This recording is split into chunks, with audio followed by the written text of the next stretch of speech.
할로워즈 워십에 오신 모든 여러분 환영하고 축복합니다. 이 시간 같이 기도하면서 예배를 시작했으면 좋겠습니다. 12월이 오고 성탄을 또 기대하는 대림절입니다. 우리 같이 우리의 마음을 다시 한번 돌이키고 다시 한번 그 아기 예수의 탄생을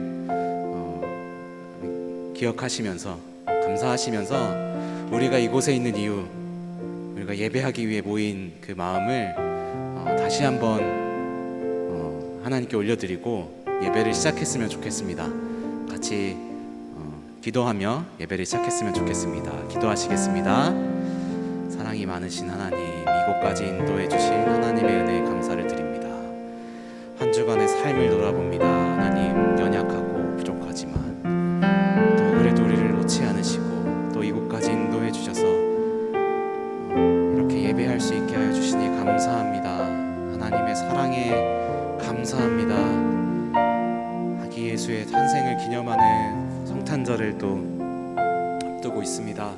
우리에게 그것이 어떠한 의미인지 다시 한번 기억하게 하여 주시고 새롭게 깨닫게 하여 주시고 우리의 삶의 진정한 변화를 경험하는 그런 예배가 되게 하여 주시옵소서.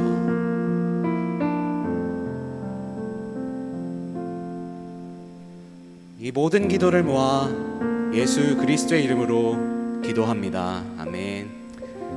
우리 이 시간 각자 자리에서 일어나서 기쁨으로 함께 하나님을 찬양했으면 좋겠습니다.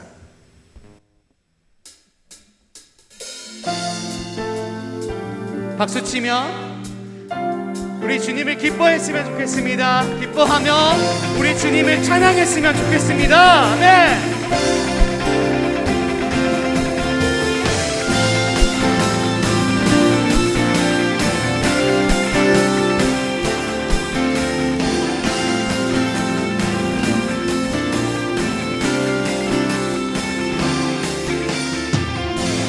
주는 약한 자 돌보시며 갇힌 자 자유케 하네. 눈먼 자 보게 하시며 억눌린 자 자유케 해 새롭게 하시는 주 기뻐해.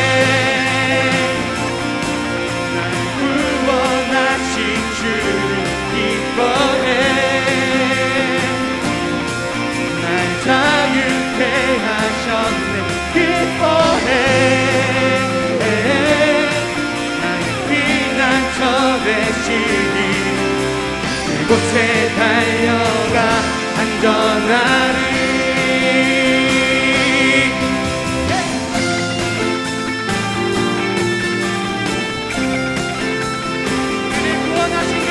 찬양합시다. 네. 2절입니다. 주는 내 영혼 지시고 모든 죄 용서하셨네.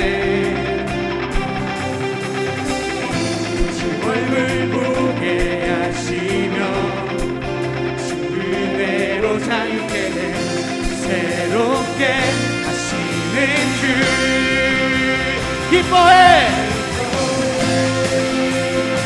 날 구원하신 주를 기뻐해. 날 자유케 기뻐해. 나의 피난처 되시니 그곳에 달려가 안전하리. 기뻐해.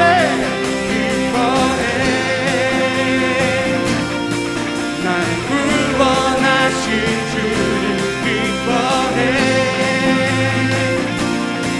날 자유케 하셨네. 기뻐해.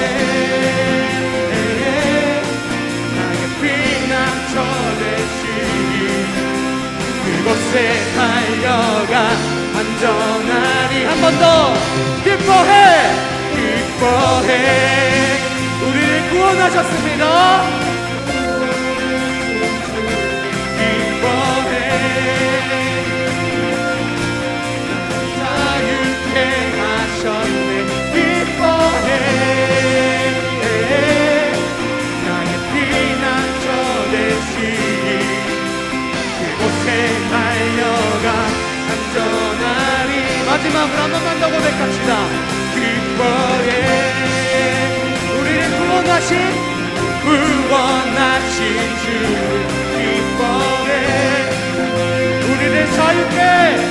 자유케 하셨네.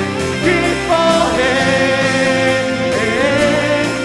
나의 피난처 되시니 그곳에 달려가 안전하리.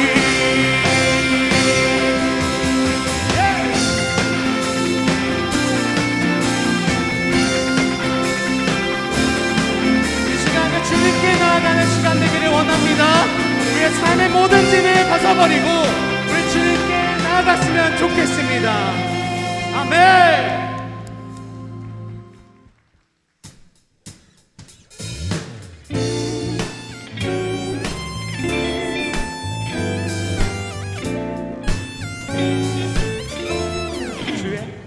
주의 음성을 내가 들으니 사랑한다는 말이 있어. 믿는 마음으로 주께 가오니 나를 영접하소서. 주여 넓으신 은혜 베푸사 나를 받아주시고 나의 품을 든 주의 뜻같이 되게 하여 주소서. 내가 매일 십자가 더 가까이 가오니 구세주의 흘린 고백 피로써 나를 정케 하소서. 3절 주의 보좌로 나아갈 때에 어찌하니 기쁠까. 주의 얼굴을 항상 배우니 더욱 친근합니다. 4절입니다. 우리 구주의 넓은 사랑을 증량할 자 없으며. 아멘. 주가 주시는 참된 기쁨도 헤아릴 수 없도다. 내가 매일 십자가 더 가까이 가오니 구세주의 흘린 고백 피로써 나를 정케 하소서. 내가 매일 십자가 더 가까이 가오니 구세주의 흘린 고백 피로써 나를 정케 하소서. 목소리 높여. 내가 매일 십자가 더 가까이 가오니 구세주의 흘린 고백 피로써 나를 정케. 마지막으로 내가 매일 십자가 더 가까이 가오니 시간 나아갑니다. 주의 흘린 고백 피로써 나를 정케 하소서. 아멘. 이 시간 주님께 나아가기를 소원합니다. 아멘.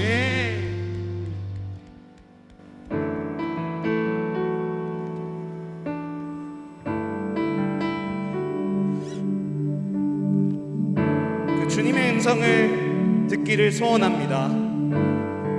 이 시간 그 주님의 음성을 듣는 시간 되게 하여 주시옵소서. 이 시간 계속해서 찬양하며 나아갔으면 좋겠습니다.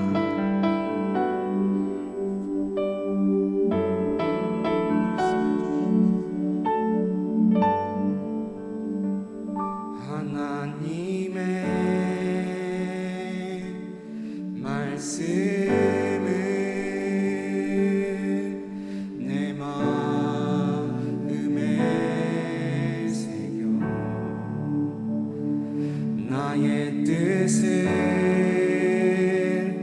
나의 삶을 다시 돌아봅니다. 주 말씀은 살아계셔 나를 보게 하시고 말씀으로 나의 삶을 인도하여 주소서. 복 있는 사람은 악인의 죄를 쫓지 않고 죄인의 길에 서지 아니하며 오만한 자의 자리에 앉지 아니하고 주의 말씀을 주야로 즐거워하는도다.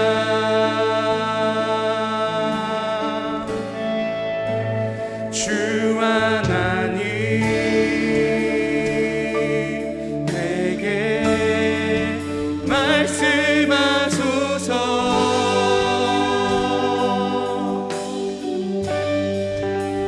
주님 말씀 듣기 나 원합니다.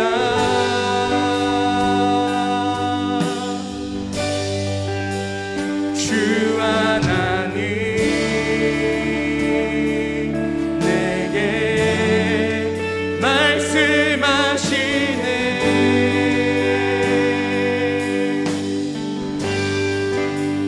주님의 뜻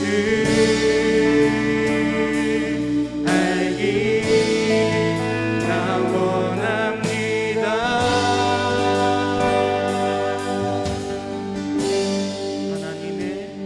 하나님의 말씀을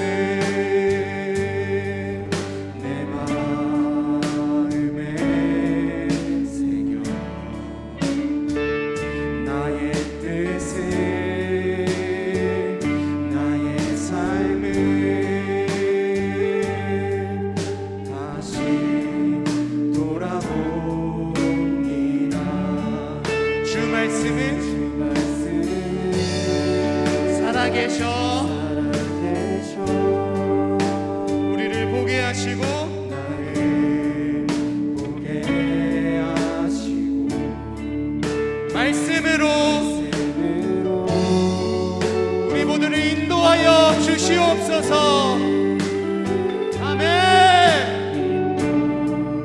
하여 주소서. 복 있는 사람은 악인의 죄를 쫓지 않고 죄인의 길에 서지 아니하며 오만한 자의 자리에 앉지 아니하고 주의 말씀을 주야로 즐거워하는도다. 복 있는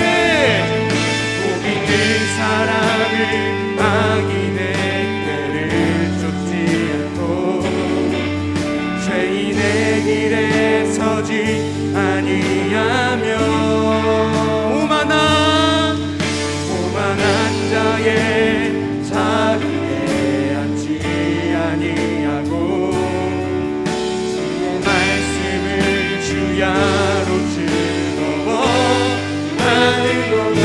한 번 더 고백합시다. 복 있는 사람은 악인의 길을 쫓지 않고 죄인의 길에 서지 아니하고 이 시간 다시 한번 부분하여 우리가 주님께 나아가기를 소원합니다. 자리에 앉지 아니하고 주의 말씀을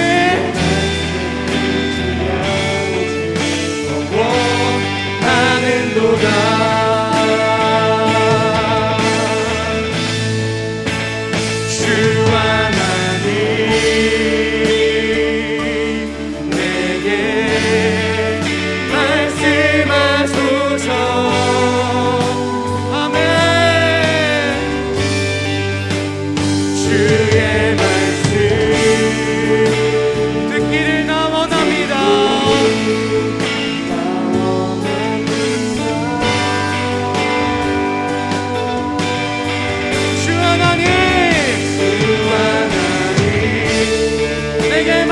말씀하시네. 그 주님의 사랑의 말씀을 이 시간 듣기를 소원합니다. 주님의 뜻을 알기를 원합니다. 주님의 뜻 알기를 나 원합니다.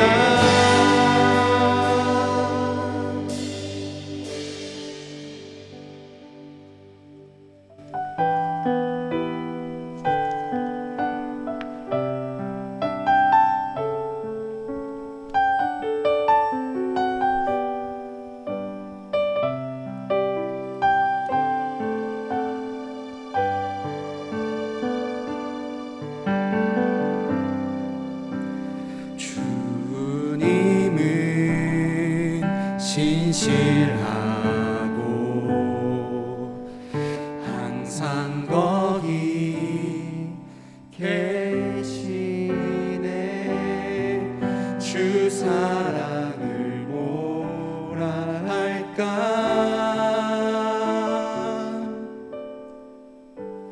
주 사랑이 내 생명보다 귀하고 주 사랑이 파도보다 더 강해요. 세월이 가고 꽃이 시들어도 주 사랑 영원해. 주님 사랑 신실해요. 주님은 신실하고 항상 거기 계시네. 주 사랑을 뭐라 할까.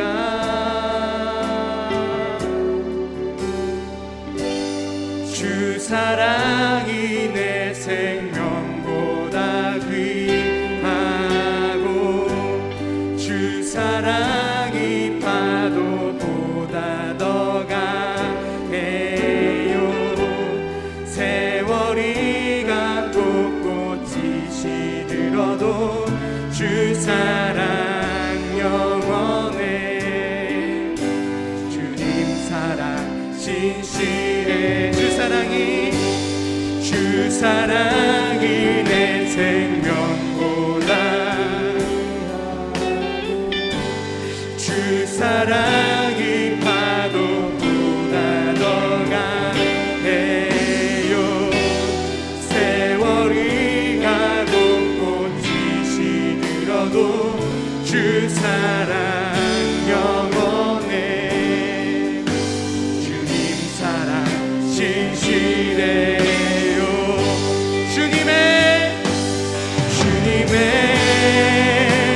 그 모든 것이 내 삶을 가득 채우네. 내 모든 갈증과 피로 주 사랑으로 만족시키고 한 번 더 주님의 그 모든 것이 주님의 그 모든 것이 내 삶을 믿음으로 고백했으면 좋겠습니다. 내 모든 갈증과 필요를 채우시는 분은 오직 주님밖에 없습니다. 세상에 그 어떤 다른 것이 아니라 오직 주님으로 그 모든 것들을 채울 수 있습니다. 아멘. 부족함 없네.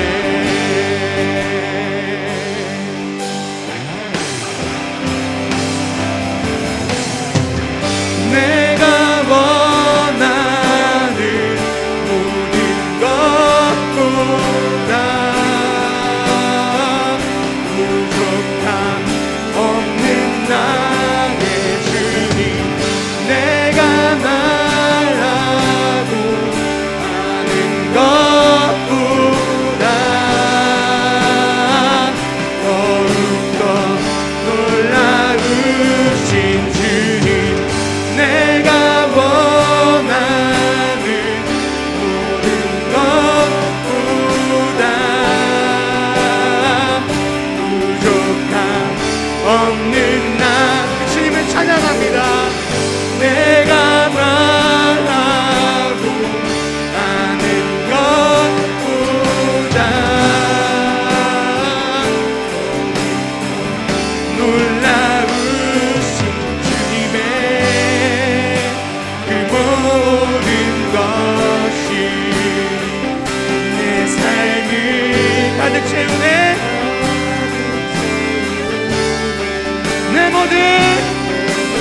내 모든 것들을 다 주님께 맡겨드리면 좋겠습니다.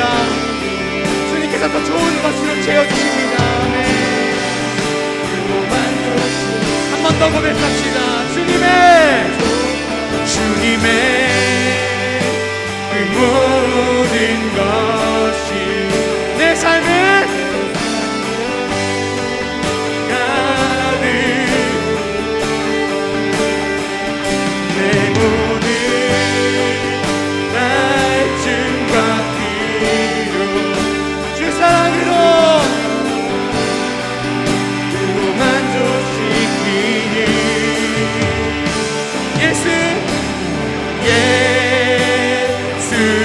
예수는 그리스도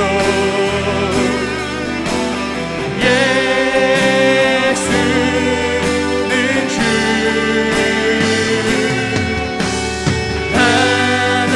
하나님의 영으로 경배드리리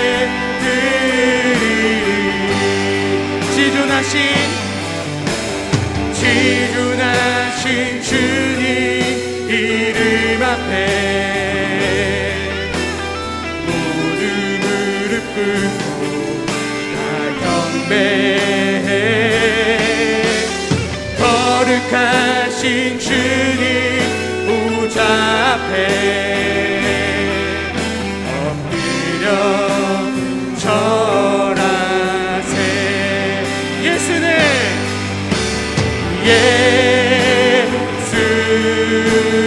그리스도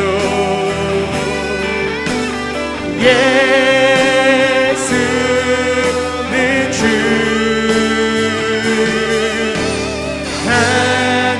하나님의 영으로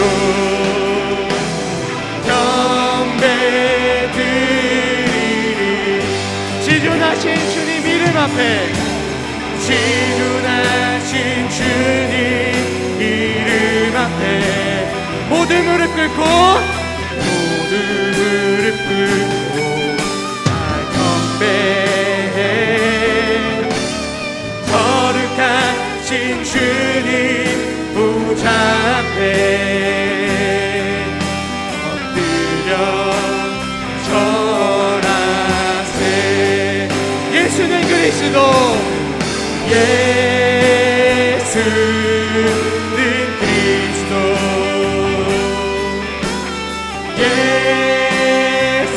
예수는 주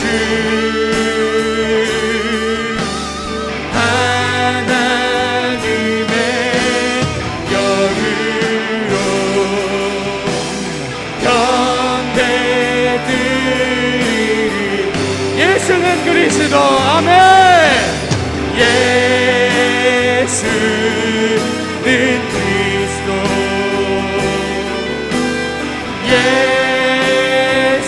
예수는 주 하나님의 영으로 하나님의 경배드리리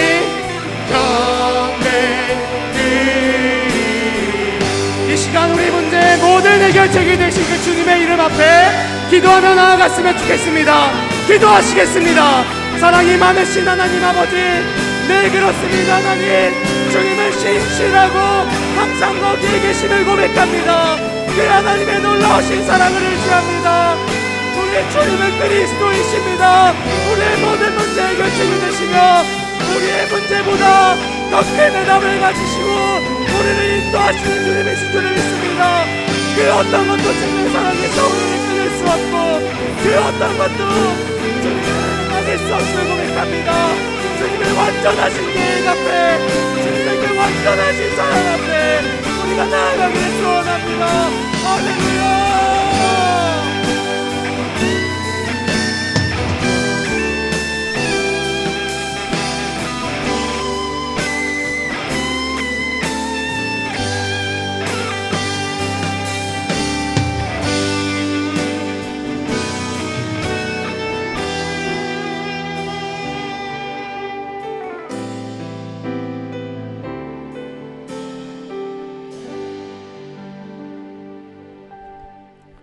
사랑이 많으신 하나님 아버지 감사합니다. 이렇게 좋은 날 주시고 주님의 성전에 나와 주님을 예배하게 하심에 감사합니다. 예배의 자리를 사모하고 주의 말씀을 듣기 위해 나온 모든 청년부 지체들을 귀하게 여겨주시고 축복하여 주세요. 주님, 코로나19로 인하여 많은 것들이 바뀐 세상 속에서 살아갑니다. 예배당에 나와 예배를 드리는 것조차 힘들었던 시기가 있었지만 지금은 이렇게 예배당에 나와 주님을 예배할 수 있게 하심에 진심으로 감사를 드립니다. 주님, 간절히 기도하오니 이 코로나 시기에 우리 청년들의 예배가 회복되게 하여 주옵소서. 비대면 예배에 지쳐 주님을 예배하지 않는 지체들이 있다면 예배의 자리로 다시 나올 수 있게 하시고 모든 은혜광성 청년부 지체들이 예배하기에 힘쓰며 주님을 향한 믿음을 잃지 않게 해주세요. 내년을 준비하며 청년부의 리더들을 세우는 가운데 있습니다. 이 공동체에 세워진 리더들 한 사람 한 사람을 주님께서 직접 지명하여 부르셨으니 이들이 주님의 부르심에 감사하며 거룩한 부담감을 갖는 리더들이 되게 하시고 또한 리더들에게 능력을 더하여 주셔서 주님께서 함께 하심을 믿고 나아갈 수 있도록 인도해 주세요. 리더들이 주어진 일을 감당할 때에 매 순간 주님의 인도하심을 경험하고 주님께서 주시는 은혜가 충만할 수 있게 해주세요. 이제는 말씀 듣는 시간입니다. 말씀을 전하시는 이지연 목사님에게 입술의 능력을 더하여 주시고 그리스도의 말씀을 온전히 전하실 수 있도록 인도하여 주세요.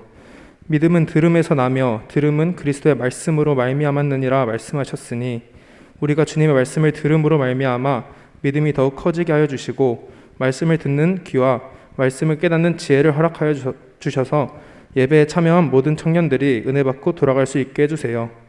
오늘도 우리 삶에 살아 역사하시고 우리에게 큰 은혜 내려주실 주님께 감사드리며 거룩하신 예수님의 이름으로 기도합니다.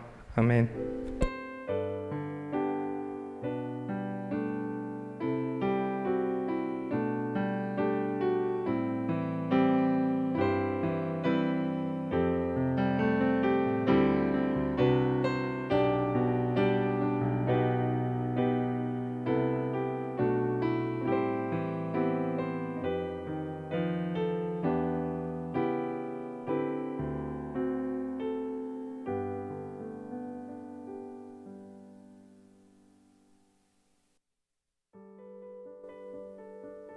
오늘의 말씀 마태복음 16장 13절부터 20절까지의 말씀 신약성경 27쪽입니다.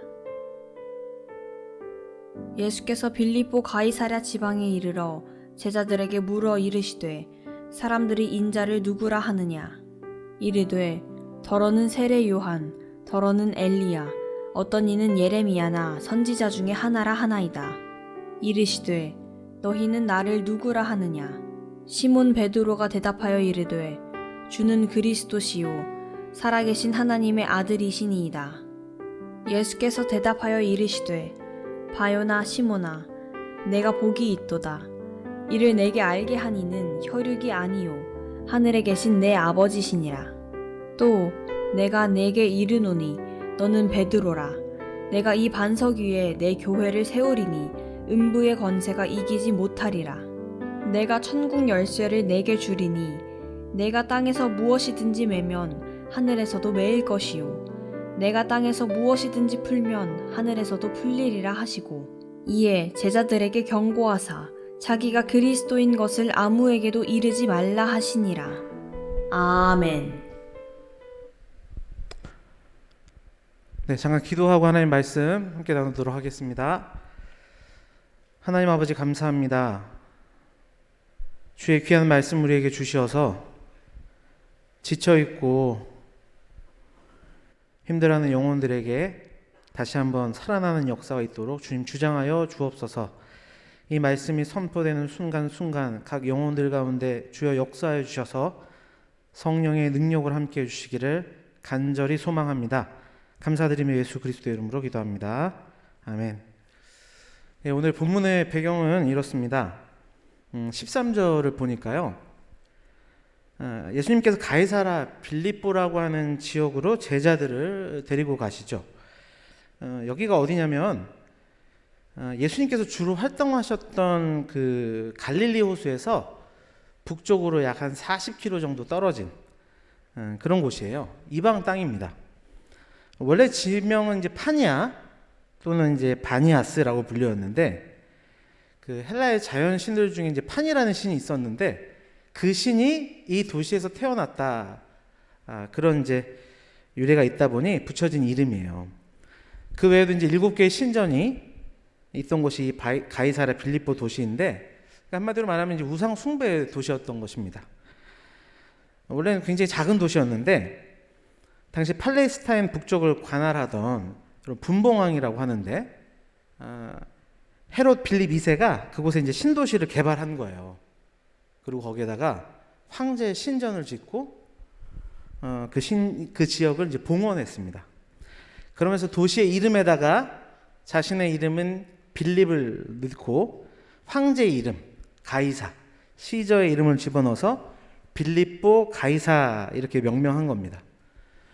로마 황제는 이제 그 도시를 지리적 위치가 굉장히 좋았던 모양이에요. 그래서 이제 로마 군인들을 양성하는 그 군인들의 주둔지로 도시를 사용했었습니다. 그러니까 13절에 이런 그림이 그려지고 있는 겁니다. 한번 상상해 보세요. 많은 신전들이 질배해 있는 이제 우상 숭배의 땅이에요. 세상의 왕과 황제의 이름이 붙여진 그 강력한 힘의 땅, 그 땅에 나사렛 촌사람인 예수님과 갈릴리 어부들이 지금 서 있는 거예요. 아무도 그들을 주목해 보지 않았습니다. 아무도 그들의 관심을 갖지 않았어요. 그럼 그 땅에서 예수님께서 제자들에게 이렇게 물으신 거예요. 사람들이 인자를 누구라고 하느냐? 제자들이 대답합니다. 14절이에요. 더러는 세례요한, 더러는 엘리야, 어떤 이는 예레미야나 다른 선지자 중에 하나로 여깁니다. 이렇게 고백합니다. 이것을 간단하게 정의하면 당시 유대인들이 예수님을 선지자로 여겼다는 거예요. 그건 지금도 변함이 없습니다. 그런데 유대인들이 생각하는 선지자는 어떤 이들일까? 당연히 하나님의 말씀을 전하는 자들이죠. 그와 함께 그들이 선지자를 통해서 기대했던 것은 아주 분명해요. 그것은 능력과 기적이었습니다. 참 오묘한 장면이에요. 13절 14절은 아니 예수님께서 굳이 낯선 땅으로 가셔서 자신에 대한 유대인들의 평가를 지금 확인하고 계십니다. 굉장히 낯설죠. 그런데 또 전혀 낯설지가 않아요. 왜냐하면 이방인들의 그들의 우상을 바라보는 관점이나 유대인들이 예수님을 바라보는 관점, 그것이 크게 다르지 않더라는 겁니다. 오늘 보고 있는 이 대목은 세상의 가치와 유대 종교가 추구하는 가치가 다른 듯 비슷하게 또 절묘하게 맞물려 있는 장면이에요. 이것은 또한 오늘날 우리가 살아가고 있는 이 세상, 이 도시가 추구하는 가치와도 매우 닮아 있습니다. 더 나아가서 우리 기독교의 모습과도 흡사한지도 몰라요. 오늘날 그리스도인 가운데 예수님에 대해 이런 이해를 가지고 신앙생활을 하는 경우가 없을까요, 여러분? 예수를 빙자해서 성공을 추구하고 예수를 빙자해서 문제 해결을 추구하고 그것이 기독교가 약속하고 제공하는 목적의 전부인 양 살아가는 경우가 얼마나 많이 있습니까? 예수님께서 오늘 현대판 가이사랴 빌립보 중심에 서 있는 우리들에게 오늘 이 시간을 통해서 물으세요. 너희들은 나를 누구라고 하느냐?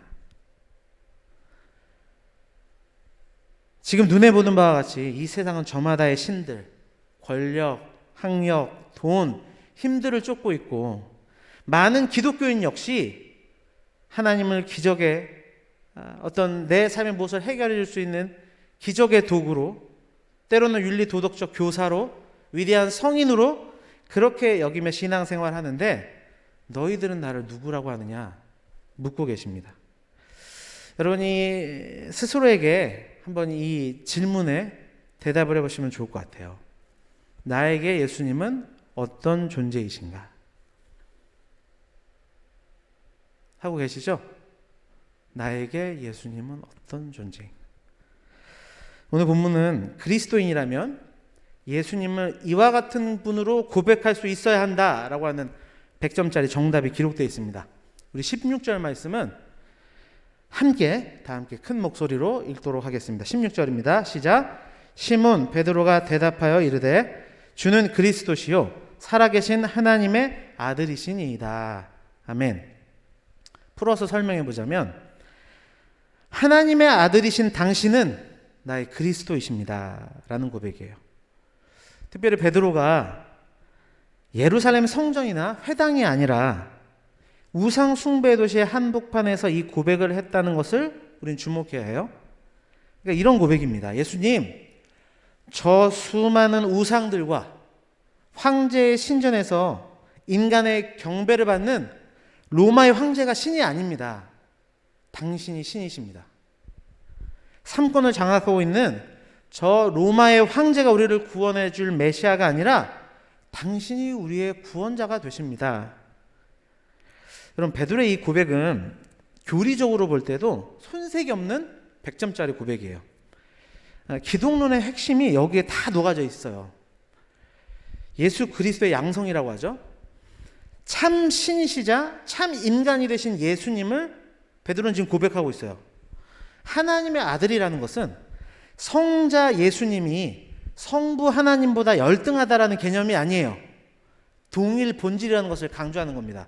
인간에게서 인간이 태어나듯이 예수님이 하나님의 아들이라는 것은 예수님 역시도 하나님이십니다 라는 고백을 하고 있는 거예요.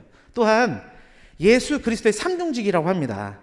예수님께서 우리의 참 선지자가 되시고 참 제사장이 되시고 참 왕이 되십니다. 구약에 우리에게 왔다 간 선지자들, 왕들, 제사장들은 다 한계가 있었고 그들은 그들 스스로도 구원할 수 없는 자였지만 우리 예수님은 진짜 선지자십니다.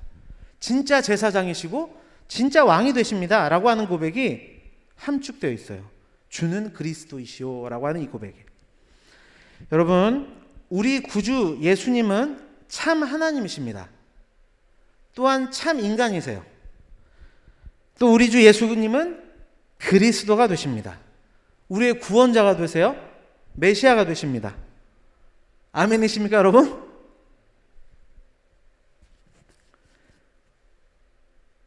여기서 아멘을 해야 제가 뒤로 크게 넘어가는데 잠깐만. 여기서 아멘을 크게 해주시는 거예요. 다시. 주는 그리스도시요 살아계신 하나님의 아들이심을 여러분은 믿습니까? 할렐루야. 여러분, 이 신앙의 고백 위에 하나님이 이런 축복을 주시는 거예요. 17절 상반절입니다. 바요나 시모나 내가 복이 있도다. 여러분, 이 고백을 하는 여러분이 복된 사람이라고 성경은 말하고 있어요. 왜 복이 있다고 말씀하세요? 연결되는 18절입니다. 이 말씀을 함께 읽어볼까요? 18절 시작. 또 내가 내게 이르노니 너는 베드로라. 내가 이 반석 위에 내 교회를 세우리니 음부의 권세가 이기지 못하리라. 아멘. 여러분, 여러분이 왜 복된 존재예요? 여러분이 방금 한 그 믿음의 고백 위에 음부의 권세가 이기지 못하는 교회가 세워지기 때문입니다. 아멘. 할렐루야. 아멘을 구걸하고 있는 것처럼 돼버리면 안 되는데, 여러분, 이게 얼마나 복됩니까? 근데 감이 잘 안 오시죠? 그래서 하나님께서 부르셔서 이 강단에 제가 서게 됐는데, 저는 앞으로 여러분과 이 예배를 통해서 도대체 교회가 뭐냐 라고 하는 이 시대에 지금 여러분이 가장 혼동스러워하는 그 주제를 계속해서 집요하게 말씀 가운데 살펴보려고 해요. 언제 끝날지 몰라요. 군대 아직 안 갔다 오신 분, 갔다 오셔도 하고 있을 거예요. 이거를 계속 할 거예요. 교회가 뭐냐? 각오하세요 여러분. 정말 궁금한 질문 아니에요? 사실 목회자인 저도 궁금하더라고요. 코로나가 시작되고 반강제적 쉼이 주어졌는데 그 주어진 상황 속에서 제 머리를 떠나지 않았던 게 교회가 도대체 뭐냐. 그래서 그 쉼이 참 제게 큰 기쁨이 된 시간이었는데 다시 옛날에 봤던 교회론 책들을 다시 다 점검해서 이렇게 정리를 했어요.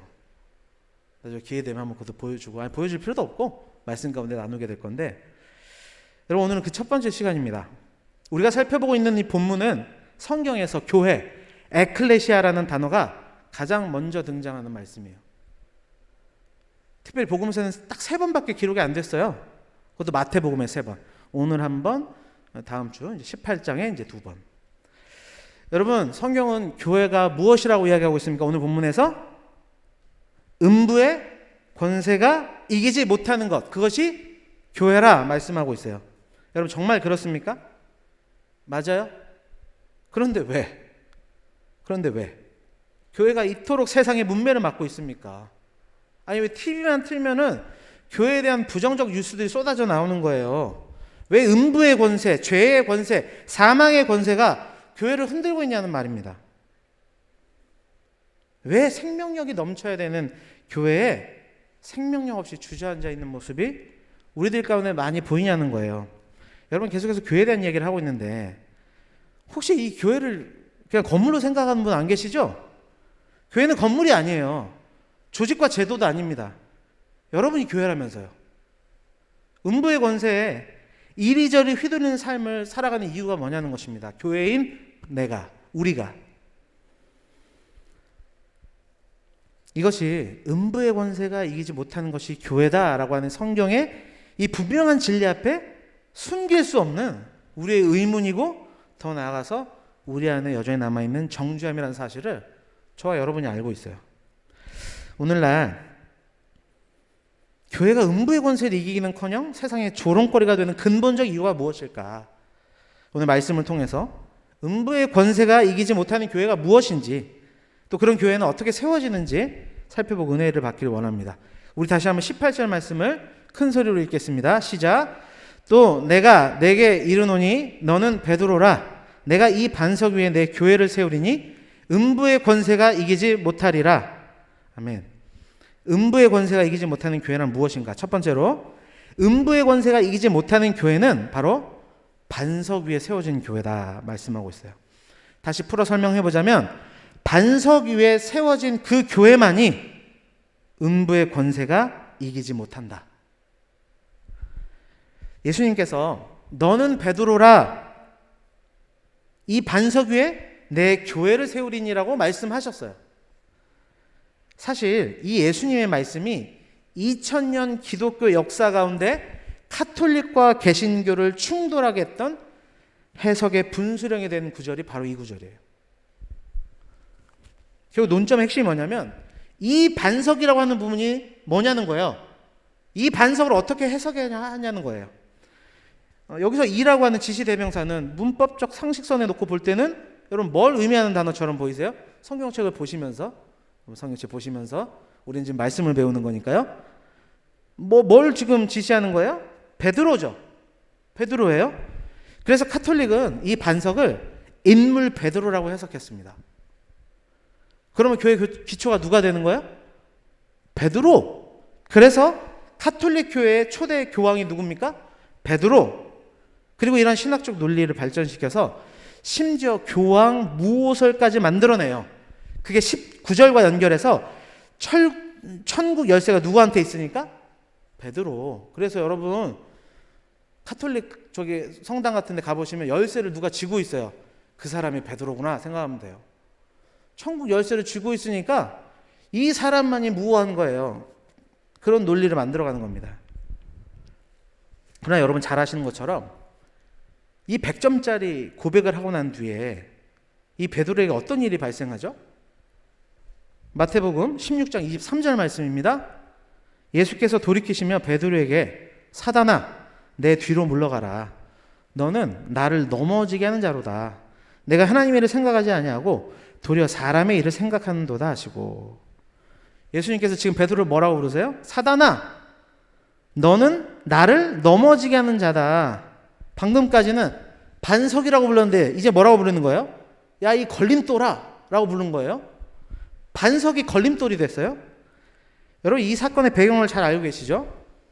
반석 위에 음부의 권세가 이기지 못하는 교회를 세우겠다고 말씀하신 그 순간으로부터 예수님 자신이 예루살렘에 올라가서 장로들과 대제사장들과 서기관들에 의해서 고난받고 죽임당할 것을 말씀하셨어요. 그리고 비로소 제3일 만에 다시 살아날 것을 직접적으로 제자들에게 이제 말씀하신 겁니다. 이전까지는 비유를 통해서 했어요. 이 성전을 헐라, 내가 사흘 만에 다시 짓겠다, 내가 너에게 보일 것은 요나의 기적밖에 없다, 이런 이야기를 하시다가 이제 직접적으로 말씀을 하신 겁니다. 근데 베드로가 어떻게 해요? 16장 22절에 베드로가 예수를 붙들고 항변하여 이르되 주여 그리 마옵소서 이 일이 결코 주께 미치지 아니하리이다. 예수님을 붙들고 항변했다고 하죠. 여러분 여기서 쓰인 단어가 뭐냐면 예수님께서 바다를 꾸짖어 잠잠케 했다. 그 꾸짖다는 단어예요. 그러니까 베드로가 예수님을 꾸짖은 겁니다. 뭐 하시는 거예요 지금? 내가 지금 여기까지 왔는데 뭐 죽는다고? 이렇게 했다는 겁니다. 좀 실감이 나야 되는데 사실 원문을 좀 자세히 살펴보면 이런 해석이 맞지 않다는 걸 쉽게 알 수 있어요. 여러분 원문을 보면 베드로라고 하는 이 단어에는 페트로스 남성 주격 단수예요. 헬라어는 성수 격이 있는데 거기에 맞춰서 단어의 뜻이 달라지는데 앞에 베드로는 페트로스라는 단어가 쓰였어요.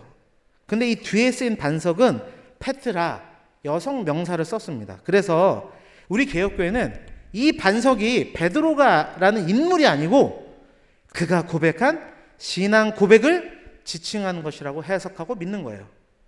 여러분 음부의 권세가 이기지 못하는 교회는 반석 위에 세워진 교회예요.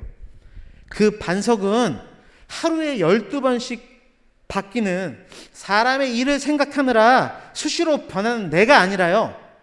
그런 나 때문에 늘 넘어지는 나 때문에 이 땅에 육신의 몸을 입고 내려오신 성육신하신 그 예수님, 이런 나 때문에 길이요 진리요 생명이 돼 주신 예수님, 이런 나 때문에 늘 넘어지는 나 때문에 영단번 거룩한 산 제물이 되어 주신 예수님, 나 때문에 값없이 보혈의 능력으로 당신의 주권적 통치로 나를 은혜의 나라로 끌고 가시는 그 예수님을 믿는 믿음 위에 세워진 교회를 뜻해요.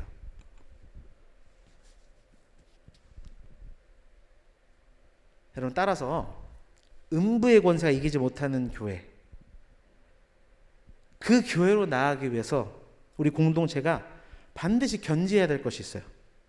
그것은 이 공동체가 신앙 고백 공동체가 되어야 한다는 겁니다. 여러분 한번 따라해 주시겠습니까? 신앙 고백 공동체. 여러분 예수님께서 이 100점짜리 신앙 고백을 해놓고도 자신의 걸림돌이 될 베드로를 모르셨을까요? 그가 3번 예수님을 부인할 것까지 아셨어요. 그런데 그를 반석이라고 불러주신 겁니다. 칭해 주신 거예요. 여러분 연결되는 구절들 속에서 예수님께서 베드로를 부르신 호칭이 3번이나 바뀐다는 사실을 알고 있어요? 처음에는 베드로를 부르고 뭐라고 부르시냐? 바요나 시모나, 바요나 요나의 아들아 시모나. 시모나가 뭐예요? 조약돌아예요. 이 조약돌 같은 인생아. 그게 시몬이라는 뜻인데, 그런 그가 믿음의 고백을 하는 순간 뭐라고 호칭을 바꾸세요? 너는 베드로다. 너는 더 이상 조약돌이 아니고 흔들리지 않는 반석이야 라고 부르세요. 그런 그가 예수님의 십자가의 길을 막으려고 할 때는 뭐라고 부르세요? 이제 다시 사단아, 너는 나를 넘어지게 하는 자로다. 너는 나의 걸림돌이다. 여러분 우리는 조약돌과 같은 존재들입니다. 조약돌 같은 존재예요. 외부의 힘에 의해 이리저리 흔들리는 조약돌.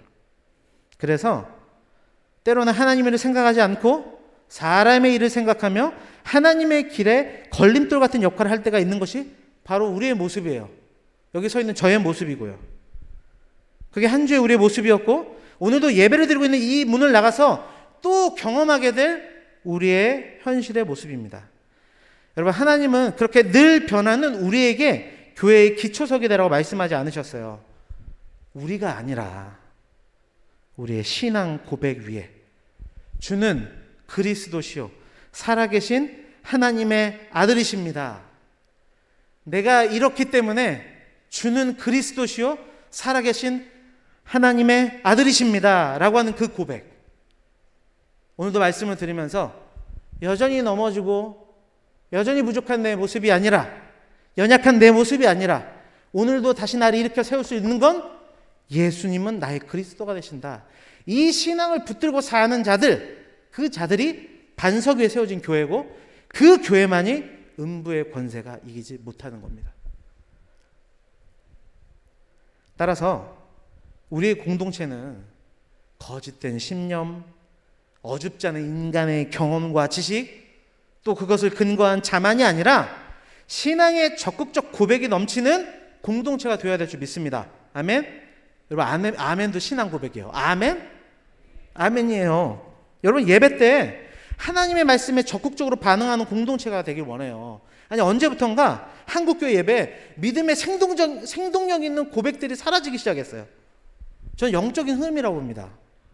하나님의 말씀에 적극적으로 반응하던 옛 선조들의 그 귀한 전통이 아유 저 기계적이야 이렇게 인식하면서 입으로 뻥끗도 안 해요. 하나님의 말씀이 선포되면 아멘 그 말씀이 맞습니다 적극적으로 반응하던 모습들이 사라진, 생동력이 사라진 예배를 우리가 경험하고 있어요. 여러분, 믿음으로 반응하는 우리 은혜왕성 청년 여러분 되시기 바랍니다. 이 은혜의 방편인 예배를 통해 반석과 같은 그 믿음을 자꾸 재확인하시길 바라요. 오늘도 듣고 옳았구나, 아멘, 주는 그리스도십니다, 이게 나와야죠.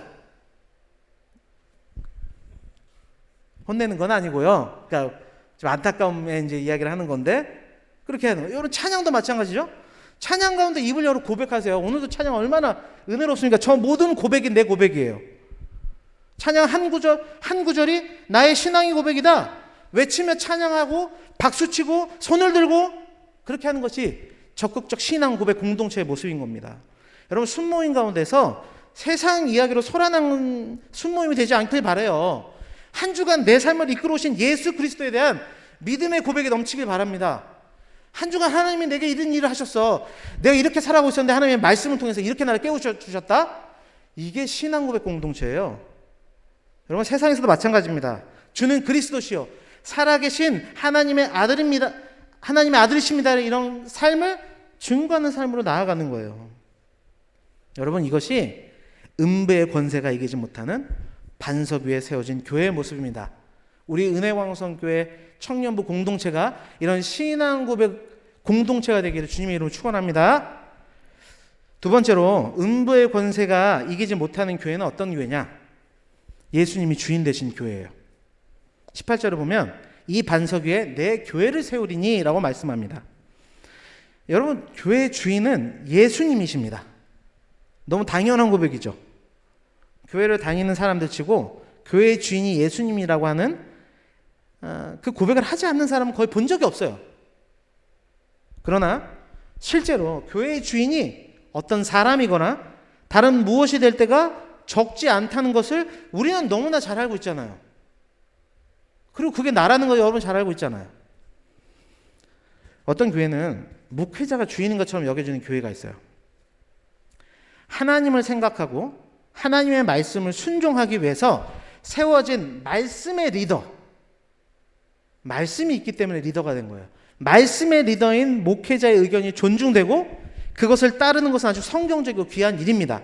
그러나 성도들이 스스로 이것이 하나님의 뜻인가 고민해보지도 않고 확인하지도 않고 대화를 하지도 않고 함께하려는 의지가 없이 오직 목회자한테 맡겨놓고 그 뜻을 맹목적으로 받아들이기만 하면 교회는 올바로 세워질 수가 없어요. 그런 교회는 목회자의 세습과 재정 비리와 같은 문제로 흔들릴 수밖에 없는 거예요. 또 어떤 교회는 장로님들이 주인인 것처럼 보이는 교회가 있어요. 특별히 역사가 오래된 교회거나 제왕적 목회자로 인해서 고통받았던 교회들이 그 반작용에 의해서 이런 모습을 보이곤 하거든요.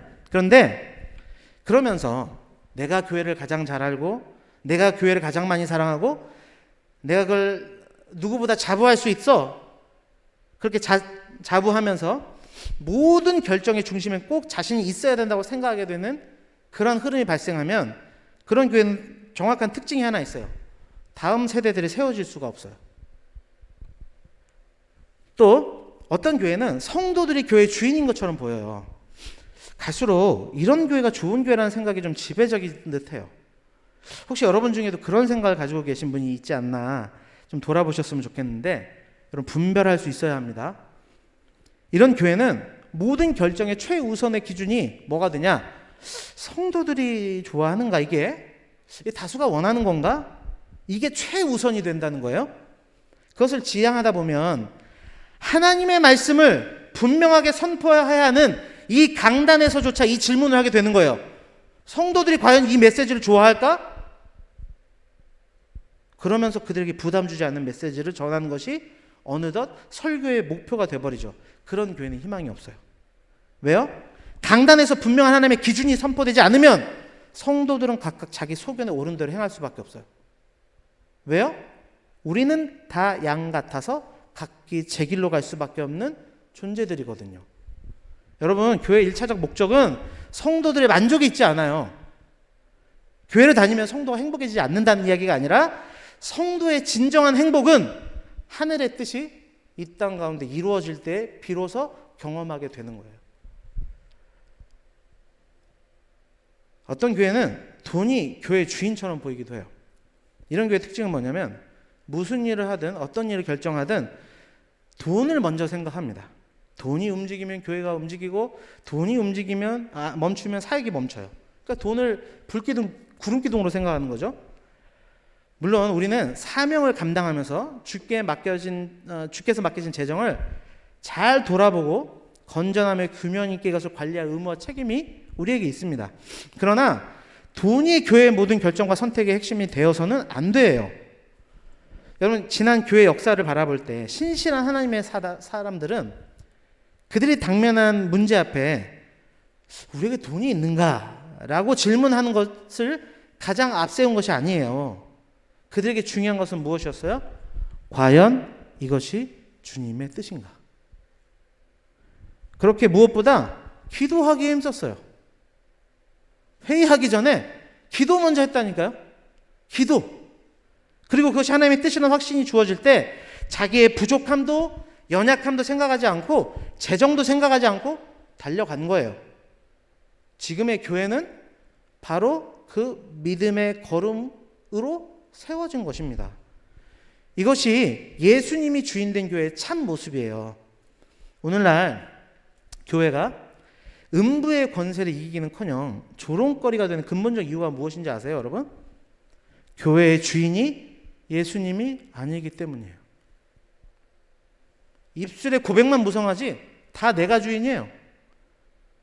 여러분, 음부의 권세가 이기지 못하는 교회로 서기 위해서는 반드시 예수 주인 공동체가 되어야 합니다. 여러분 함께 따라해 볼까요? 예수 주인 공동체. 네, 목소리가 조금 더 커진 것 같아요. 예수 주인 공동체. 여러분 다시 한번 선포합니다. 교회의 주인은 예수님이십니다. 이건 단지 말로만 고백하는 것을 멈춰서는 안 돼요. 교회 공동체의 모든 조직, 심지어 오랜 역사가 만들어 놓은 교회 안에 작은 문화, 구석구석까지 예수님이 주인됨을 인식하며 행동하고 결정해야 해요. 특별히 이 중에 이 공동체를 향한 주인의식을 가지고 누구보다 열심히 주의 몸된 교회를 섬기는 분들이 계실 거라 믿어요. 그런 분들을 축복합니다. 그 주인의식이 건강하게 발현되어서 교회를 누구보다 앞장서서 섬기는 힘과 능력으로 나타나시길 바라요. 그러나 한 가지 그럼에도 여전히 난 무익한 종입니다 라는 청지기 의식을 놓치지 않고 섬기시기를 바랍니다. 교회는 그런 거룩한 청지기들이 일어날 때, 그 거룩한 물줄기들이 일어날 때 음부의 권세가 이기지 못하는 교회로 굳건히 서는 거예요. 그럴 때 예수님은 그런 교회를 바라보시면서 내 교회라 말씀하시는 겁니다. 여러분 기억하십시오. 교회의 주인은 예수님이십니다. 아멘. 마지막으로 음부의 권세가 이기지 못하는 교회는 어떤 교회인가? 천국 열쇠를 사용하는 교회이다. 이건 다음 주에 더 자세히 살펴보도록 하겠습니다. 여러분 오늘 들은 말씀을 생각하면서 우리 찬양하고 기도하는 시간 갖겠습니다. 하나님 아버지 감사합니다. 우리는 음부의 권세가 이기지 못하는 교회입니다. 아무리 세상이 우리를 조롱하여도 우리는 음부의 권세가 이길 수 없는 교회입니다. 왜냐하면 우리는 연약하고 늘 넘어지는 조약돌과 같은, 때로는 하나님의 일에 걸림돌이 되는 내가 아니라 예수는 그리스도이십니다 라는 이 신앙 고백 위에 우리가 굳건히 세워져 있기 때문입니다. 아버지 하나님, 우리의 공동체를 예수 주인 공동체로 만들어 주옵소서. 아버지, 우리 교회가 귀한 시기 가운데 있습니다. 하나님의 거룩한 청지기들을 세워주셔서 이 교회를 누구보다도 예수님 주인 되게 만든 일에 헌신하며 생명을 다하는 귀한 중직들이 세워지게 하옵소서. 청년부 리더들이 세워졌습니다. 이들을 통하여서 이 공동체의 주인이 엄연히 예수님이심이 더욱더 드러날 수 있도록 주장하여 주옵소서. 특별히 청년들을 위해서 기도합니다. 자신의 연약함에 함몰되어 있는 지쳐 낭망한 영혼들을 오늘 말씀을 통하여 다시 한번 일으켜 세워 주옵소서.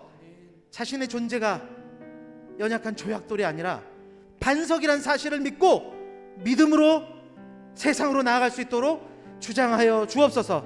모든 것 감사드리며 예수 그리스도의 이름으로 기도드립니다. 아멘.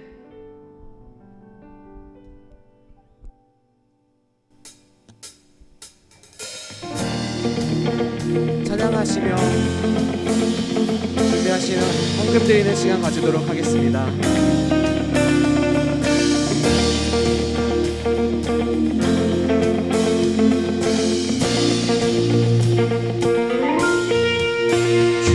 뜻대로 살기로 했네. 주님 뜻대로 살기로 했네. 주님 뜻대로 살기로 했네. 뒤돌아서지 않겠네. 뒤돌아서지 않겠네. 어떠한 시련이 와도 수많은 유혹 속에도 진실하신 주님 약속 난 붙들리라. 세상을 이해 못하고 우리를 조롱하여도 진실하신 주님 약속만 붙들리라. 결코 돌아서지 않으리.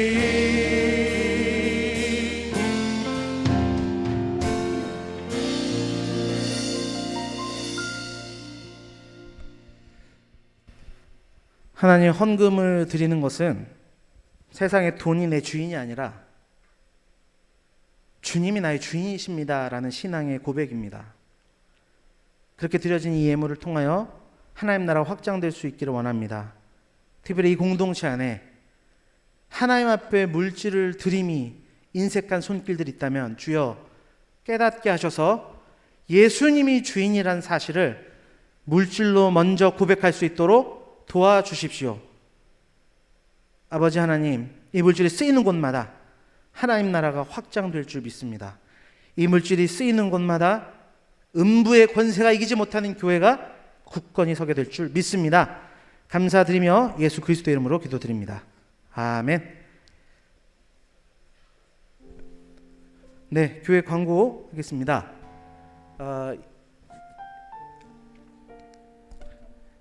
오늘 저녁 예배는 이윤식 선교사님께서 말씀을 전하시고요. 또 이어서 성경학교 수료식이 오늘 저녁 예배 시간에 있습니다. 코로나 상황 속에서도 온라인으로 성경 공부를 했던 우리 성도님들이 수료를 하는 시간이에요. 특별히 감사할 일이 있는데 지난주에 있었던 2021년 은혜광성교회 가을 부흥성회가 무려 2년 만에 했던 부흥성회거든요. 하나의 은혜 중에 잘 마쳤습니다. 적극적으로 권면하는 것은 우리 청년 세대들이 이런 교회의 놀라운 말씀의 잔치에 적극적으로 참여할 수 있길 바랍니다. 말씀 가운데 아까 기도 중에 나누었던 것처럼 우리 공동의회가 다음 주 교회 일꾼들을 선출하는 이 공동의회가 진행됩니다. 12월 12일이고요. 그레이스 채플 대예배실에서 진행되고 투표 장소는 카페테리아 투표소입니다. 우리 청년들을 위해서 특별히 오후 3시까지 투표 시간을 늘린 거니까 모두들 참여하셔서 우리 교회 귀한 청지기를 세우는 그 일들 가운데 함께 해주시길 바랍니다. 우리 교회 새가족 교육이 진행되고 있어요. 여러분 아시다시피 이 교회가 이전하고 나서 많은 영혼들이 우리 교회 가운데 오고 있습니다. 새가족 교육이 진행된다는 거 기억해 주시고요. 사부 예배에 영아 축복 기도와 중보 기도가 있다는 거를 여러분들 인지하시고 주변에 자녀를 가지고 계신 성도님들 계시면 사부 예배로 가실 수 있도록 이야기해 주시면 좋겠습니다. 모집 광고예요. 찬양팀 주일 4부 열린 예배, 주일 저녁 예배, 3일 기도회, 금요 은혜 기도회에 함께 찬양팀 단원을 모집합니다. 각 찬양팀의 싱어 모집하니까요. 관심 있는 분들 찬양팀 사무실과 찬양팀 담당자 이경기 목사님께 문의해 주시기를 바랍니다.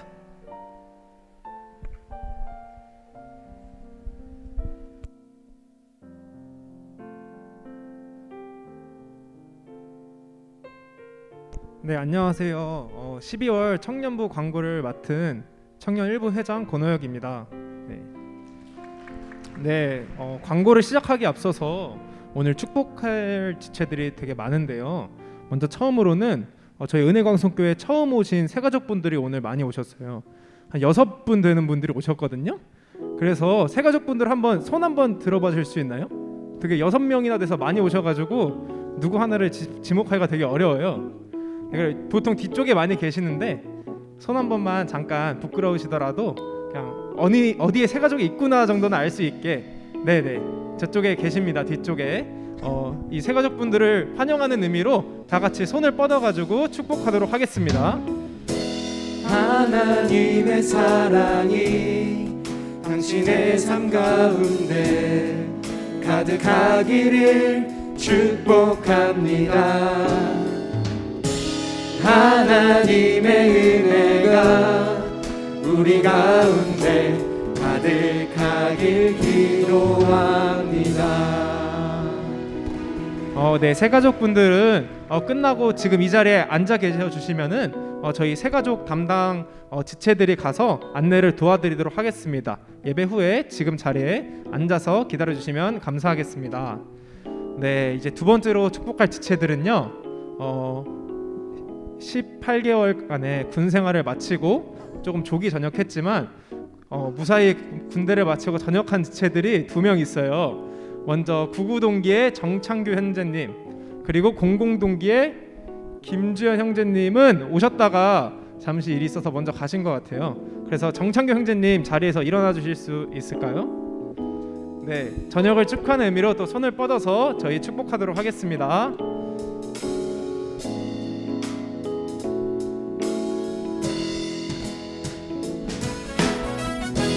하나님의 사랑이 당신의 삶 가운데 가득하기를 축복합니다.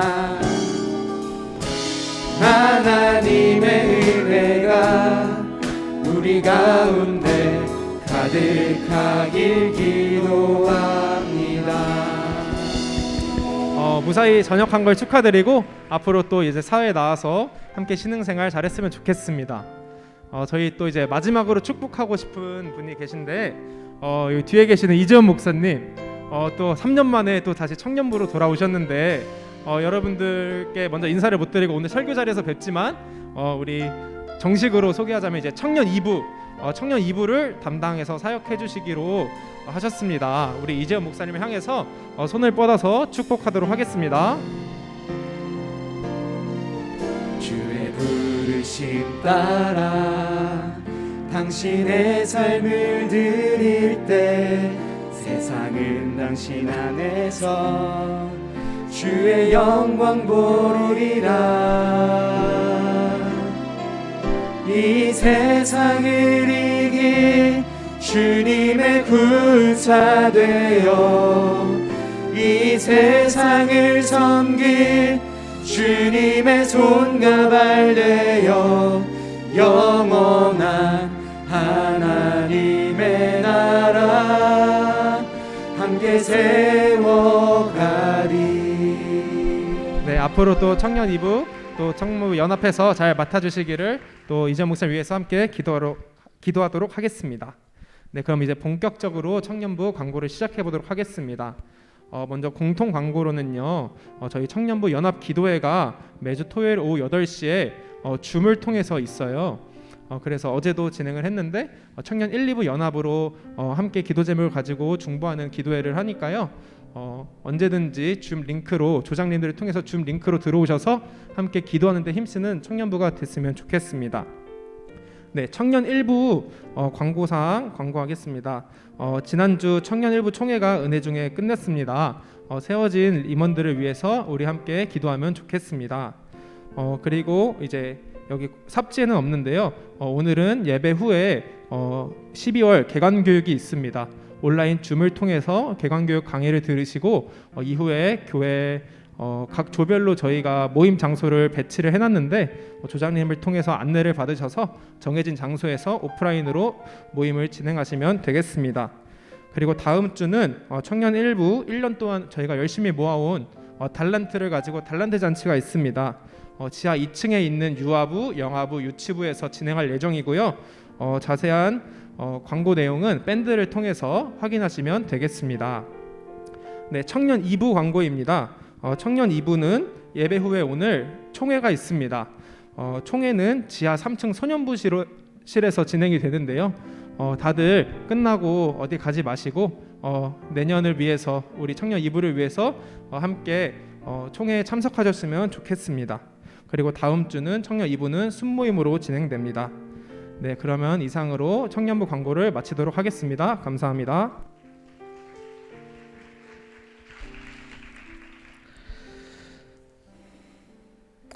네, 오늘 모든 예배 축도로 마치도록 하겠습니다. 지금은 우리 주 예수 그리스도의 크신 은혜와 하나님 아버지의 무한하신 사랑하심과 성령 하나님의 내주교통 충만하신 은혜의 역사가 오늘 말씀을 듣고 음부의 권세가 이기지 못하는 교회로 서기를 결단하는 모든 은혜광성의 청년부 식구들 위해 이제부터 영원토록 함께 있을지어다. 아멘.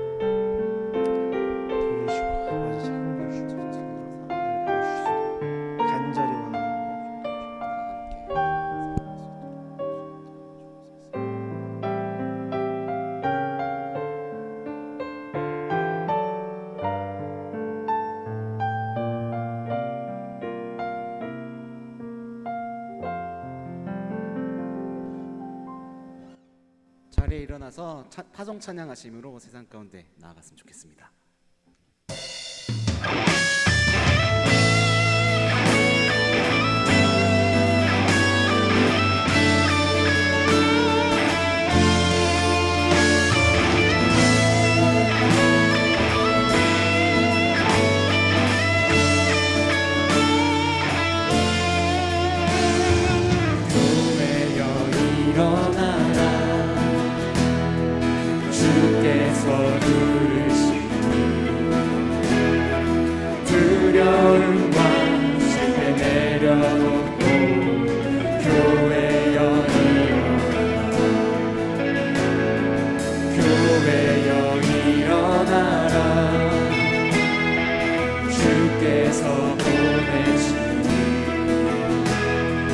길 부르신 삶의 자리에서 교회여 일어나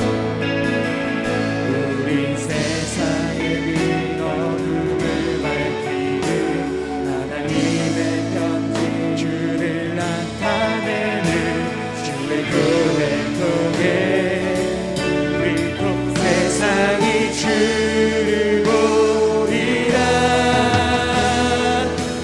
일어나라 아버지 사랑으로 아버지 능력으로 서로 하나 되어 그 빛을 비추라. 노래하라 아버지의 사랑을 아버지의 크심을 이 삶의 노래로 주님을 나타내